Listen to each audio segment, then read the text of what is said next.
Welcome back. The gap between what the Defense Department needs and what it can afford is likely to grow in coming years. The Center for Strategic and International Studies lists 5 challenges the department could be up against.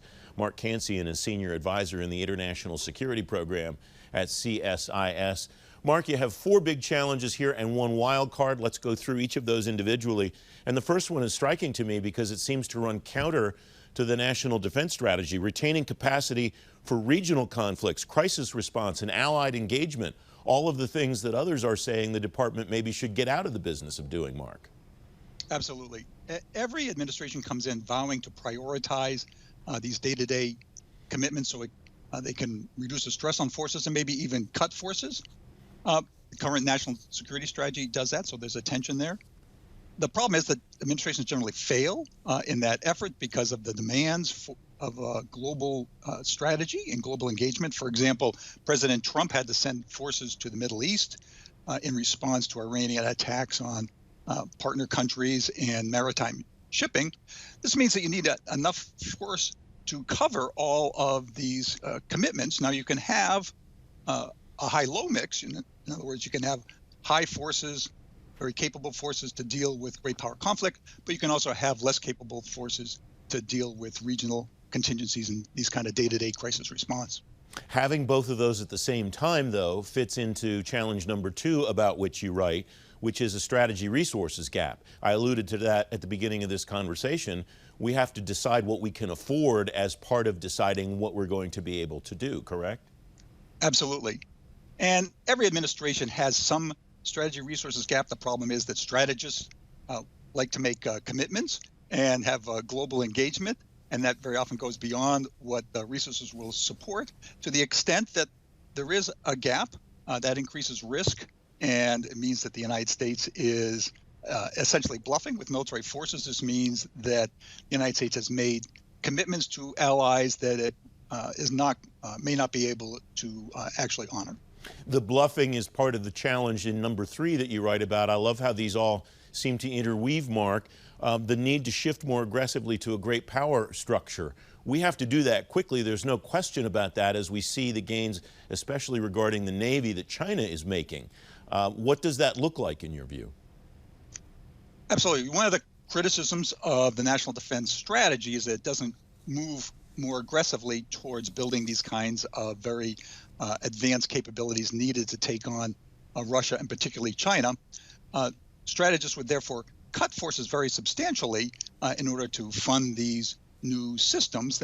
The Army would be particularly vulnerable here because the Western Pacific, of course, is mostly a maritime and air theater. And although the Army has a much reduced role, so many strategists would cut the Army very substantially. The 4th challenge that you write about is strategy changes that could change force structure.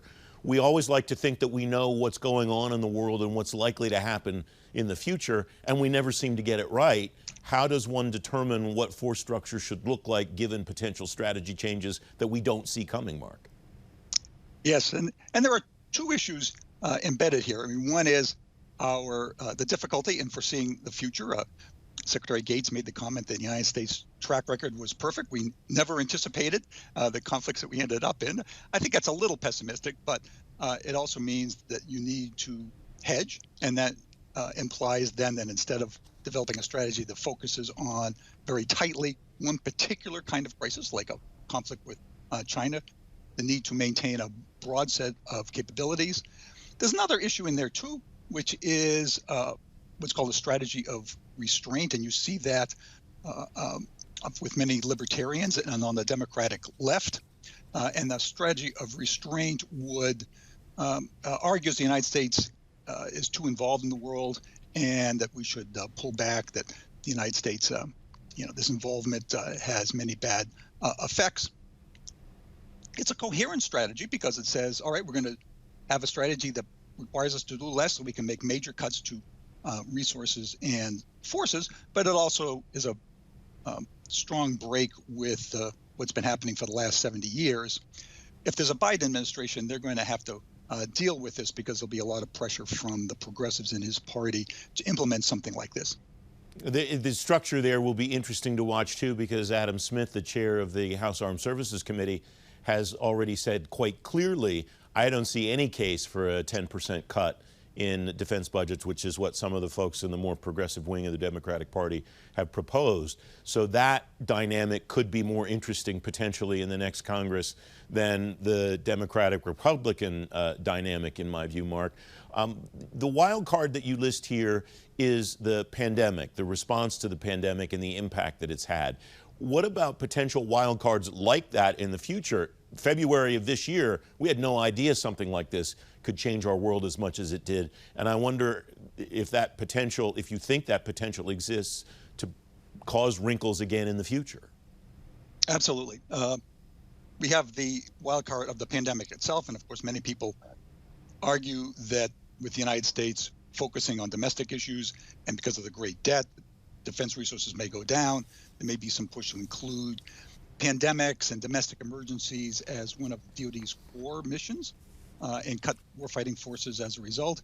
But as you say, the future is very uncertain, and the United States needs to be able to hedge against those this uncertainty.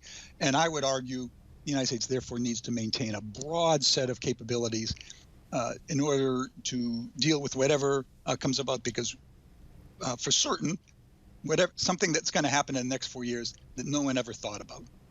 Mark Cancian, thanks very much. It's great to have you back. Thanks for having me on the show.